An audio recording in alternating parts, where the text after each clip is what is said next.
Maparking ka na sa sakyan ko.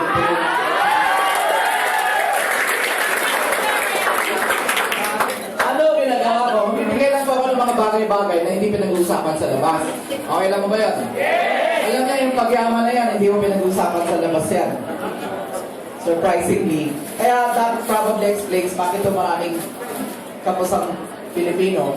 Because we do not have any financial institution that teaches how to make money. Yes, yeah. Second, alam niyo, one perfect example. Boss, parang hindi ko marinig mahina. Thank you. Parang ganito lang, perfect example. Kahapon po, yung pinsan mo, nagka-card ng TV, ng aircon, kasi sale daw. Ang gusto kong sabihin, wala nagturo na yung pera niya, dapat pinapalaro niya muna. Ang alam nila, sa Pasko, mamubutang, diba? Well, anyway, yun po yung explanation ko. Another thing, ito po, yung mga bagay na hindi pa nag-usapan sa labas. Hindi ko uno to, yung pag nag-asawa, kailangan kumita ng pera. Lalo na sa mga babae. Sabi mo sa boyfriend mo, napapakain mo sa akin, pag nag-asawa tayo, hanggang na lang. Third, gusto niyo ba yumaman? Yes! Isa po sa requirement ng pagyaman, dapat lagi kang masaya. Kasi ang logic ko doon, a lot of good things happen every time you are happy. Pero umaga pa lang, nakasimangot ka na, kahit ano makita mo maganda sa paligid mo, hindi mo makikita maganda kasi nakasimangot ka. Hindi naman yung katabi mo, sabi mo, ganda na smile mo. Yeah, tapos wala pa lang tayo, para masaya. Meron mo kasi ako nakikita dito, nakasimangot. Malagay ko ng kidnap yun. Huwag ka makuha ng kung ano. Huwag ka mag-alala, hindi para sa akin to or hindi para sa nag-invite. Para sa iyo to. Ito susyante ka, tambay ka, taga-squatter ka, mahirap ka, wala kang pinag-aralan, may trabaho ka, whoever you are, whatever you're doing, whatever situations in life you have, please understand na yung pinag-uusapan na house and lot at saka kotse at saka pera, hindi mo pangarap yan. Hindi pangarap yan. Bilang tao, yan ay karapatan mo. Napakano lang po si Miller, makuha mo yan. Really, kahit anong sitwasyon mo, alam mo yung house and lot, dapat magkaroon ka yan. Gagamba ka, may bagay, ikaw pa. Saan ka nakakita, gagamba, nag-aarap na maupahan, di ba? Diba? Nakaraan sa kotse na namatay lang. Nabagal ang takbo, di ba? This is from the book of Jeremiah, from the Bible. Sabi ni Lord, "For I have great plans for you to prosper you, nourish you, give you hope and future." Let me say that again. Baka humali pagkasabi ko, but very clear to me, lang sinabi niya, I have great, not simple, great plans for you. That's nyo? Amen? Yeah! Lakuhan niya natin si Lord.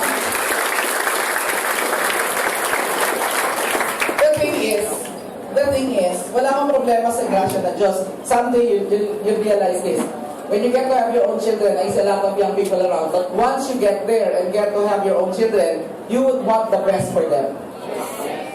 Guys, bilang anak ng Diyos, mahal tayo ng Diyos, gusto niya masenso tayo. But the thing is this, wala siyang problema, bibigyan ka lang, parang ang grasya, parang like a big ocean, hindi mo kaya pupusin. Hindi timba-timba lang, malaking ano yun. But the thing is this, ready ka bang tanggapin? Because sa maglilimit ikaw. Now, to cut it short, ang kailangan lamang pala ay gustuhin at hilingin. Kailangan mo gustuhin nyo. Because if you don't, nababasa ng Diyos ano na sa puso mo. Now, ito tanong, sino may gusto magabahay lupa ko si taas mo? Maraming salamat, palakpakan mo namin. But you know what's funny? Not to offend you at all, meron ko ako nakita, hindi nagtaas ng kamay. Wala akong problema doon, siguro nahihiya. But I just hope and I pray na sana hindi ganito sitwasyon. Hindi ka makapagtaas ng kamay because probably, ikaw mismo, hindi ka maniwala na magkakabahay, magkakakotse ka. Kaya hindi ka kayo nagtatrabaho, kasi ikaw mismo, nililimit mo, parang hindi ka maniwala. And you know what's even worse?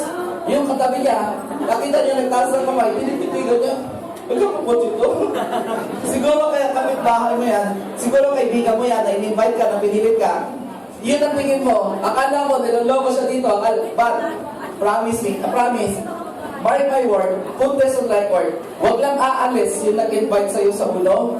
Bigyan mo ng 2, 3 taon, 4 na taon, mababago buhay niya, magkakabayo pa kayo.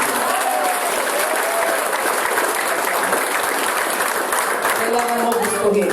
Kailangan gustuhin. Even if it seems impossible, you just need to want it. Ulitin din natin, sino na gusto magkabayo pa kotse, taas ang kamay, hindi lang taas ang kamay. Yan, taas ang kamay, wala pa na natin. Salamat. And lastly guys, before you go, hindi uuno before you go, please understand na magkakabahay lupa kotse ka kapag maganda ang plano mo. Just plan your life well. Kasi kapatid, lahat ng bagay na maganda, kaya maganda, pinana yan. Sige, inisip ko, sasabihin ko na yung pagpagawa ng bahay, hindi ko sasabihin. But, nagbabayad tayo ng mahal na sa arkitekto para maganda bahay mo. Ito ang kwartong to, plinano sa ng ilaw, sa ng aircon, sa ng speaker, para mo maayos tayo. Gusto niyo na magandang buhay? Yes! Kailangan mo magandang plano. Alam mo, nakalimutan ko po magpapakilala lang muna po ako. Ang tawag po sa akin dito ay Doc Pat. Dahil short for Dr. Patrick Cucueta. Dentista po ako, kaya po Doc Pat ang tawag sa akin. Ang unang trabaho ko po, natuturo po ako sa CEO, clinical instructor po ako doon. So I try to believe, until now, I can discuss with you all kinds of cancers. Kasi po, ang tinuturo ko, oncology, pathology, and surgery 1. Now, bakit ko sinasabi pag nag-isawa kailangan ng pera? I got married. Medyo late, but I got married. When I got married, magandang profession pagtuturo, pero malito yung sahod para sa sitwasyon namin. So, ang nangyari po sa akin, nag-medrep po ako ng Astra Pharmaceutical. Now, to cut the long story short, I know sa Mamdala, sa manager naman ako, ayos naman. Now, I was also invited over sa UNO. Hindi po ako na-kidnap. Alam ko, marami dito ganun. Ako po ay biktima ng pamumulit. Kasi lahat po na nag-uuno na yan, makukulit po yan. Yan, mga tumatama na mga kulit yan. But the truth is, hindi mo isang beses lang, 2, 3, 4, 5, 6, 7, 10, marami beses hindi ko mabilang. Na oo ako, pagdating ng araw, may kulturo dito. O, sabayan natin. Thank you. Ako po, tapos hindi ako nadating, magdadahilan po ako. Dahil yung nag-invite po sa akin, alam ko nag-network marketing. Alam mo ang mga sagot ko? Sa loob-loob ko lang, hindi ko masabi sa kanya. Number 1, hindi ko naman linya yan. Hindi ko linya yan. Number 2, benta-benta, ayoko yan. Number 3, maglalabas akong pera dyan. Number 4, magre-recruit, ayoko ng recruitment. Number 5, yung makukuha ko pag hindi nagtrabaho, hindi rin tutuloy yan, baliwala rin yan. Number 6, ayaw pa lang, pag ang pinakayo ko, yung mga taga-uno na yan, alam ko, parang nasisiraan ng bike yan. Nagpapalapakan, nagsisigawan ka. Kaya ayoko. Kaya lang, merong oras na meron ako appointment. Paglabas ko ng office, nandun na siya, hinintay na ako. So wala akong nagawa, sumama ako. Now, I'll cut it again in short. Umattend po ako ng seminar, the one that you just saw a while ago. Although sa amin natin, 4 ways lang, ngayon po 10 ways na. Long time ago, I was invited. Now po, yung nakita ko rin yun. Kaya lang ang good news, after presentation, ito po maganda nangyari. Pagkatapos ng presentation, wala akong naintindihan. So kung nakaupo ka dyan, sinisipa may nag-invite sa'yo, matagal pa ba yung baboy? Sige, talaga. Bakit daw nagsasalita sa harapan nyo? With a simple reason, nanong tinanong sino may gusto magkabahay lupa kotse, itaas mo naman ang kamay nun. Kasi lahat nagtataas ng kamay. O kapatid, dito ako tinamaan. Sino daw ang nakakaipon ng 10,000 pesos every month? If you remember, I said, manager po ako, maganda ko trabaho ko, maganda ko base ko, maayos po buhay namin. Pero in reality, mahirap ipunin ng 10,000 buwan. You have to see what's going on. Because if you don't, mabubulaga ka. Anyway, sabi ko, I'd like to plan my life. Gusto ko magkabahay, magkalupa, magkakotse, magkapera. Sabi ko, I'll save. Because those times, kaya naman eh. Sige ro, paglabas ng sweldo, ilalabas ko na yan para may marating. I like to plan my life. So sabi ko, negative pa rin, ayoko pa rin. But tinuloy niya. Kahit daw mag-ipon ako na isang taon times 12 months. If I started saving last year, 2013, ang may ipon ko last year is 120,000. Kapatid, this is not bad. Because this is good enough. Because, iba nga, hindi nakakaipon eh. But you know what's going to be bad?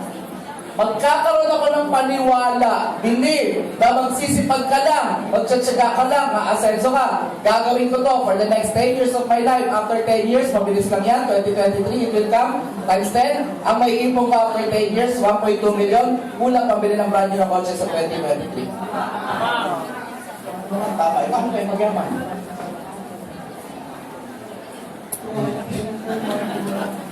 Hold on, akala ko, nagkakaintindihan tayo na malinaw sa'yo na hindi ka papayag na mamamatay ka, wala kang bayad pa. Kasi kapatid, ito ang totoo niyan. Yung player natin ng Gilas, pwede ka bang turuan yan para mag-swimming? Kasi bagay na hindi nila alam, hindi nila pwede ituro. Meron ba dito, pwede akong turuan kung paano mag-mandibular block, maxillary block, o Victor block technique. Commando technique. Hindi nyo pwede ituro kasi it makes sense when I say na yung bagay na hindi mo alam, hindi mo pwede ituro. Tama ba yun? Ito, tanong, paano matuturuan ng teacher mo magpayaman? Yung teacher mo hindi mayaman.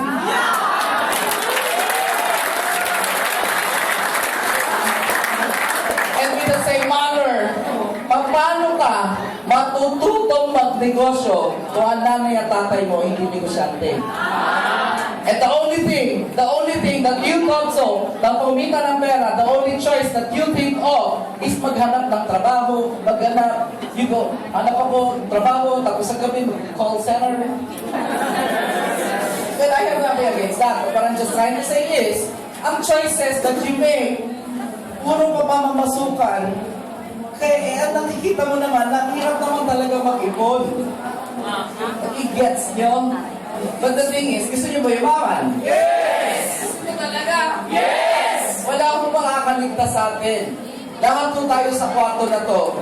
Bago kunin ni Lord, that's one, sigurado yun, kukunin tayo ni Lord. Number two, bago tayo kunin ni Lord, maghahanap ka ng bahay at lupa mo, at wala kang choice, maghahanap ka ng business na mapasulit mo.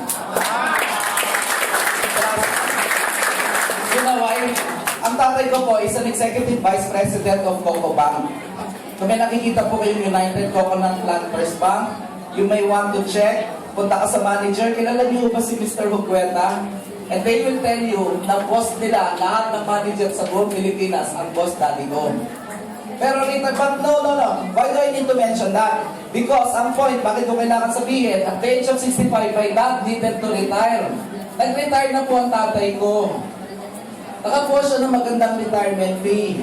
Kaya lang nung nakakuha siya ng magandang retirement fee at may pera na siya, ang sabi niya, anak, may pera na ako, ano ba magandang business ngayon? Sabi ko, Dad, ba't hinintay mo mag-65 ka, mag-business ka rin pala. You may carry with you the belief na mag-abroad ka, then go. I'm not saying you don't go. Nurse ka sa London, malaking offer, go. Tatay mo, si Man, sasakay ka sa barko, go. I hope, I pray, makaipon ka ng 1 million a year. That's 100,000 per month na ipon. Baka 1 million a year ka, probably it's possible. After 10 years, may 10 million ka. Kaya lang, after 10 years of working so hard, pinagpaguran mo sa abroad yan, ang hirap, lumuha ka ng bato, pinawisan ka ng dugo dyan. May 10 million ka, uwi ka Pilipinas, hindi. O, pag uwi mo, mauubos, hindi. Ano gagawin mo para hindi maubos? Correct. At yun ang nakakatakot. May 10 million ka, 10 taon mong pinaghirapan. Kapag wala kang values, skills, and knowledge ng pag-business, 2 taon lang kayang ubusin ang pinaghirapan mo. Yes, no? So what's the moral of the story? I'll make it short. Maghanap ka na ng business as soon as possible dahil dyan din yung bagsak mo. Do not worry about the values yet na wala sa'yo. Kasi matututunan mo yan along the way. I'll give you one perfect example ng values na wala sa'yo. as a businessman. Okay kayo? Example lang. Pero